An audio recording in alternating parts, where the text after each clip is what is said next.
History मैंने बार बार पढ़ तो ली बट हर बार मैं भूल जा रही हूँ। तो आखिर आप ऐसा क्या कर सकते हैं जिससे आप आसानी से हिस्ट्री को इफेक्टिव वे में रिवाइज कर सकते हैं। So hello and welcome my dear student, this is Ayushi Chauri and welcome to next topic humanities, जहां हम बनाते हैं देश का भविष्य। तो आज के हमारे इस वीडियो में हम बात करने वाले हैं कि how to revise history in a effective way. तो चलिए जी, बिना किसी देरी के शुरुआत करते हैं हमारी आज की इस वीडियो को। तो सबसे पहले अगर मैं आपको बताऊं तो जब भी आप किसी टॉपिक को पढ़ें तो उस टॉपिक का आपको एक क्लियर माइंड मैप बनाना होगा। अब माइंड मैप से मेरा क्या मतलब है? माइंड मैप मतलब कि मान लीजिए कि आपने कोई एक टॉपिक पढ़ा है, रिवोल्ट ऑफ 1857।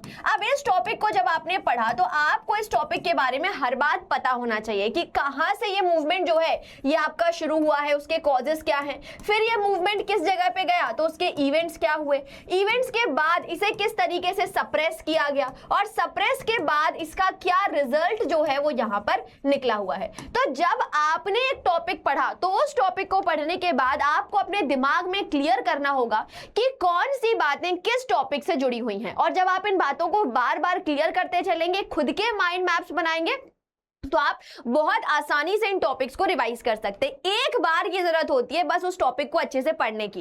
एक बार जब आपके दिमाग में पूरी पिक्चर क्लियर हो जाती है कि कहां पर कब और क्या हुआ, कैसे हुआ, तो आपको बहुत इफेक्टिव तरीके से रिवीजन करने की जरूरत नहीं पड़ती है। ठीक है, मतलब कि एक बार अगर आपने अच्छे से पढ़ लिया तो आपको चीजें बहुत आसानी से याद हो जाएगी। उसके बाद अगर बात करी जाए कि रिविजन को कैसे करना है, कैसे आप बार बार रिविजन करेंगे, तो रिविजन को आपको एक टाइम पीरियड में, एक स्पेस टाइम पीरियड में करना होगा। किस तरीके से जी? जैसे मान लीजिए कि आज आप मंडे है, आज आपने इस चैप्टर को पढ़ लिया है ना, आज आपने टॉपिक पढ़ा रिवोल्ट ऑफ 1857। अब आपने थर्सडे को दोबारा से इस टॉपिक को क्या करना है, गो थ्रू करना है, एक बार देख लेना है कि क्या क्या उस टॉपिक में है वो आपने पढ़ लिया। उसके बाद जो है अब आप नेक्स्ट थर्सडे को दोबारा से इस टॉपिक को 2 मिनट में रिवाइज करिए। ठीक है, और फिर उसके बाद 1 महीने बाद भी अगर आप चाहेंगे तो उस टॉपिक को एक बार रिवाइज कर सकते हैं। इस बीच में आपके सामने जब भी उस टॉपिक के क्वेश्चन आ जाएं तो आप उसे प्रैक्टिस करते रहिए और वो टॉपिक फ्रेश रहेगा आपके दिमाग में, हमेशा उसकी यादें जो हैं वो ताजा रहेंगी।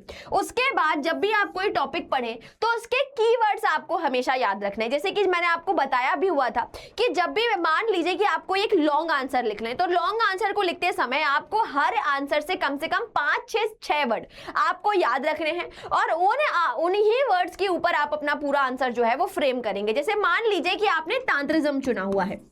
अब तांत्रिज्म की सारी इंपॉर्टेंट जो कीवर्ड्स हैं वो आपको याद रखना होना चाहिए कि भाई ये जो है ये इक्वालिटी को सपोर्ट करता है, विमेन को अलाउ करता है ना, लोअर कास्ट को अलाउ करता है। उसके बाद अगर देखी जाए तो देवी जो गॉडेस हैं उनकी वर्शिप करता है। तो ऐसे 5-6 पॉइंट्स जो हैं वो आपको हर टॉपिक से याद होने चाहिए, उसके वर्ड्स बेसिकली आपको याद होने चाहिए। और जब वो वर्ड्स आपको याद हैं तो चाहे वो आंसर आपसे शॉर्ट में पूछा जा रहा है, लॉन्ग में पूछा जा रहा है, एमसीक्यू में पूछा जा रहा है, आप आसानी से उसके क्वेश्चन जो है वो यहां पर कर सकते हैं। ठीक है, तो हर टॉपिक जो है उसमें कुछ 5 से 6 वर्ड जो है वो आप याद कर लीजिए और वो टॉपिक आपको रिवाइज कर सकते हैं आप उससे।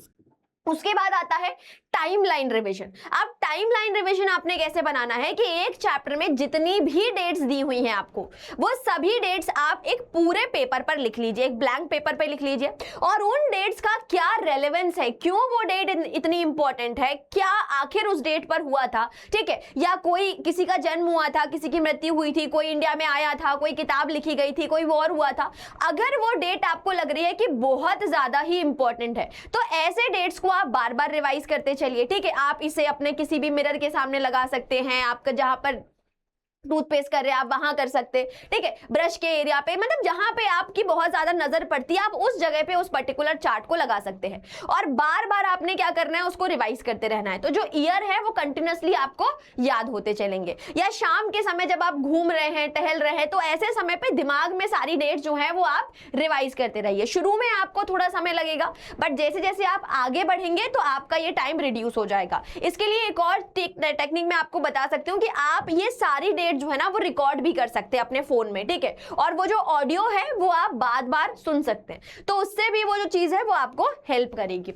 उसके बाद question practice is very important. ठीक है, कि आप एक टॉपिक को 2 से 3 बार पढ़िए और उसके बाद जो एक्टिव रिवीजन होगा वो होगा आपकी क्वेश्चन प्रैक्टिस से। ठीक है, कि आप जितना उस टॉपिक के क्वेश्चंस को करेंगे और आपको पता चलेगा कि जब आपका आंसर गलत होगा या आप कहीं पर अटकेंगे तो आपको ये बात समझ में आएगी कि भाई इस टॉपिक में मुझे ये पर्टिकुलर बात जो है वो समझ में नहीं आ रही है। तो ऐसे केस में आप उस पर्टिकुलर पॉइंट के ऊपर ज्यादा फोकस करिए और उसे अच्छे से समझिए, उसकी जो भी डिफिकल्टी है उसे सॉल्व करने की कोशिश करिए। तो क्वेश्चन प्रैक्टिस करने से आपकी तैयारी जो है वो 100% श्योर हो जाती है। ठीक है जी, तो ये कुछ पर्टिकुलर टेक्निक्स हैं जो यहां पर आप फॉलो कर सकते हैं किसी भी हिस्ट्री चैप्टर को रिवाइज करने के लिए। ठीक है जी, कि आपने माइंड मैप्स बनाना है, रिवीजन करना है, कीवर्ड्स याद रखने हैं, टाइमलाइन देखना है और क्वेश्चन प्रैक्टिस करनी है। तो ये हमारी सारी बातें थी। अब ऐसे ही सभी इंटरेस्टिंग वीडियोस के लिए बने रहिए हमारे साथ। टिल देन पढ़ते रहिए, आगे बढ़ते रहिए। Thank you so much. See you in the next class. Tata, bye bye.